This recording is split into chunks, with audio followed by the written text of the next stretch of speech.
চালানোর দরকার নেই। তুমি বলো মা, এই মাটির হোটেলের রান্না এখন আর মানায়? সেই ছোটবেলা থেকে তোকে বড় করেছি এই মাটির হোটেলে রান্না বান্না করে, আর তুই এখন বড় হয়ে এসব কথা বলছিস? বলবো না তো কি করবো মা? শহরের মানুষ কত বড় বড় হোটেল বানায় তুমি জানো? আমি তোমাদেরকে বলছি চলো শহরে। চুপ কর তুই, এবার একটু বেশি বেশি হয়ে যাচ্ছে। আমরা তোকে বলেছি আমরা শহরে যাব না, কোনোভাবেই না। কিন্তু কেন মা? শহরে গেলে কি এমন হবে? শহরে গেলে আমরা ভালো খেতে পারবো, ভালো জায়গায় থাকতে পারবো, বেশি টাকা উপার্জন করতে পারবো। এই হোটেল হলো আমাদের অহংকার। সারা গ্রামের লোকজন আমাদের হোটেলের রান্নার কত প্রশংসা করে।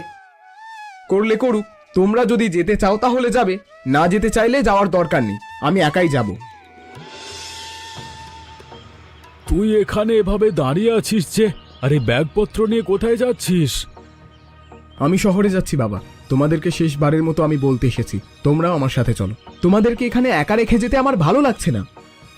তুই শহরে যাচ্ছিস, কিন্তু কার কাছে জিজ্ঞেস করে যাচ্ছিস? আমাদের অনুমতি নিয়েছিস?